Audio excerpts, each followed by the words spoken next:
Hey there, 6th grade.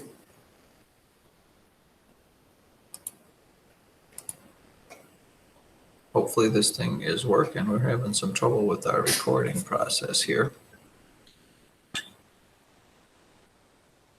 I think it should be recording. There we go. It says it's recording, so I'm going to share my screen. We're going to review this pretest so you know what's going on. Remember, you are allowed to write down yourself some notes, so I strongly suggest that. Get yourself a paper and let's get ready to roll. Number 1 says, what's the probability of rolling an even number on a number cube? So we have probability of an even number. Well, simple probability is how many different sides are there to a numbered cube? 6 of them, which is a 1, 2, 3, 4, 5, and 6. How many of those are even? Looks like 2, 4, and 6. So 3, 6. So your probability is 1/2. 3 of them. Problem number 2, Margie's first 7 test scores are shown below. What is the median? Remember, with median, you have to make them from least to greatest. So I need to rearrange these numbers. It looks like I have 1, 2, 3 85s. I have 3 85s. I have 2 90s and 2 100s.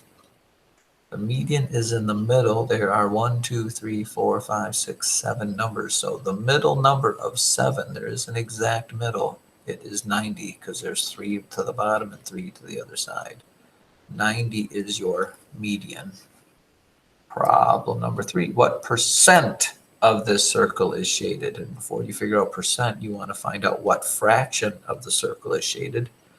This is cut into 8 equal pieces, and 2 of them are shaded. That reduces to 1/4, and 1/4 as a percent is 25%. 25%. Problem number 4, a pyramid with a square base has how many edges? It's kind of hard to see these back here, but edges are the places where sides meet. So you've got this edge, 1, 2, 3, and then the one back there. You can't see 4 edges there. And then there are 4 edges on the bottom. That's a grand total of 8 edges for problem number 4. 8 edges. Problem number 5. The area of a triangle, again, parts for your notes. Area is 1/2 base times height. Remember, the base and the height have to form right angles. So area equals 1/2 of, where is the right angle? What 2 lines form the right angle? Base times height. 1/2 times 12 times 9. Half of 12 is 6. And 6 times 9 is 54 centimeters squared. 54 centimeters squared. Which of these terms describes triangle ABC? Is it acute? Well, acute has to have all acute angles. Equilateral has to have all equal sides. Right means it just has to have one right triangle, and isosceles means it has 2 equal sides. Well, the only one that works there is it has a right angle. Letter C. Letter C. Number 7, simplifying. We have to follow the order of reparations, which says we have to do parentheses and then exponents and then multiply and divide and then add and subtract. There are no parentheses, but I do have exponents right here. That's a 4. Now please be careful at this point, because the next step is you have to do multiplication and division. You don't add 10 plus 5, you multiply 5 times 4, which is 20. And then at adding and subtracting, you must go from left to right. 10 plus 20 is 30, and 30 minus 4 is 26. 26. Problem number 8. Please make sure this is 1 1/2 times 1 1/2. And the rule with mixed numbers is you must make them improper. 1 times 2 plus 1 is 3/2. Same thing for the other one, 3/2. Then you can multiply them together. 3 times 3 is 9. 2 times 2 is 4. Changing that back to a mixed number, 4 goes into 9 2 whole times with 1 left over. Your leftover goes, you keep the same bottom number, 2 and 1/4. Problem number 9, solving a proportion. The first thing you look at is, can I do something times 4 to get 10? You can't. So then we have to do cross products, which means I multiply the diagonals, 4 times w, and they have to equal each other, equals 10 times 6, which is 60. 4 times what number is 60? To figure that out, it's a division problem. 60 divided by 4, you end up with 15. W equals 15. You're moving right along here. Problem number 10. Problem number 10. Oh, yeah. Some exponents. 4 times 4 is 16. Please don't put 8 down. It's not 4 times 2. Minus the square root of 16 is 4. 16 minus 4 is 12. Problem number 11 again, ladies and gentlemen. This is 15 times 16 over 20. And make your life easy, people. Reduce before you multiply. You know that 5 goes into both 15 and 20. So 15 divided by 5 is 3. 20 divided by 5 is 4. And then 4 goes into 16 one time, or 4 times, I'm sorry. And that's all you're left with is 3 times 4 on top. Much simpler than multiplying 15 times 16 and then trying to divide. Too many more areas to make mistakes. Number 12, what number is 5/8 of 56? And again, I would do it like this again, kids. I know some of you don't. You're multiplying them together, but that just means this. I have 56. I want 5/8 of it. I cut this into 8 equal pieces, which means 56 divided by 8 is 7. Each piece is worth 7, and I have 5 of them. If I take 5 sevens, that is 35. 5/8 of 56 is 35. Problem 13, order of operations say you have to do parentheses first. So I'm going to take 0.37 and add 1.2. Make sure you line up the decimals. That gives me, I'm lining them all up still, 1.57. And 6, the decimal goes at the end of the number if it doesn't have one. 6.00 minus 1.57. To borrow, this becomes a 5, making this a 10, but I have to borrow from that 10, making this a 9, making that a 10. 10 minus 7 from 10 is 3. 5 from 9 is 4. Still have my decimal there. And 1 from 5 is 4. 4.43. Problem number 14. 4 divided by 0.5. It is this number, 4, being divided by 0.5. Please make sure you get the order of that right. I can't leave my decimal here, so I move it one place. 4 starts with a decimal, but I have to move it the same number of places there, so it's the same as 5 into 40, which is 8. 5 goes into 40 8 times.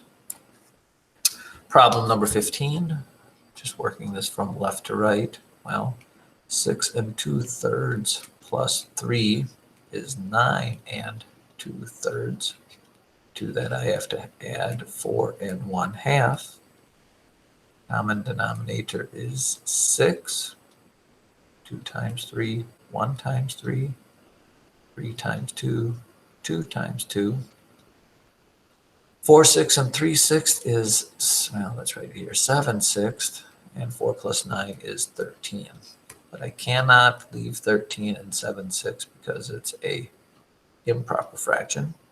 6 goes into 7 one whole time, which gets added to that whole with 1 left over. 13 plus the 1 that was moved over is 14 1/6. 14 1/6. 5 more to go. Oh, good. A subtraction problem. 3 1/3 minus 2 3/4. Common denominator looks like 12. 4 times 3. 3 times 3 is 9. 3 times 4 is 12. 1 times 4 is that. We ran into a little snag here, kids. You can't take 9/12 from 4/12, so we have to borrow from the 3, making it a 2. Please make sure you know that you don't just put a 1 up here. To get your new top number, you add these two numbers together. This becomes 16/12. 9 from 16 is 7/12. And then I have 2 minus 2 gives me nothing left for a whole number. Nothing for the whole number. Oh, look at this one. It's a division of fraction problem. Step number 1, and that is you need to make them both improper. 1 times 5 plus 4 is 9/5 divided by 3/1. How do we divide by fractions? We flip and multiply by the second one. So it's 9/5 times 1/3. 3 goes into 3 once, 3 goes into 9 3 times, and you end up with 3/5 for your answer. 3/5 for your answers. So here we go, 18, 19, and 20. To change the fraction to percent, multiply the fraction by 100%. Change 1/3 to a percent. So I just take 1/3 and multiply it by 100% over 1. That gives me 100/3. Multiply those numbers together. And the answer is going to get when I get what I get when I divide 100 by 3. Which happens to be, 3 goes in there, 33 1/3%. You probably knew that going into that. Problem number 10, write 3 3/4 as a decimal number and then add. Well, 3/4 is what as a decimal? Well, it is the same as 75 over 100, which is 0.75. So 3 3/4 is 3.75. Add 1.5 to it, you end up with 5.25. 5.25.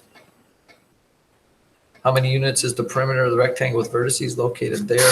Now you are going to have to use a piece of graph paper. I will do it on this as best I can. We have -2, 2. Sorry. -2, 2. -2, -2. 4, 1, 2, 3, 4, -2, and 4, +2. So here's my rectangle.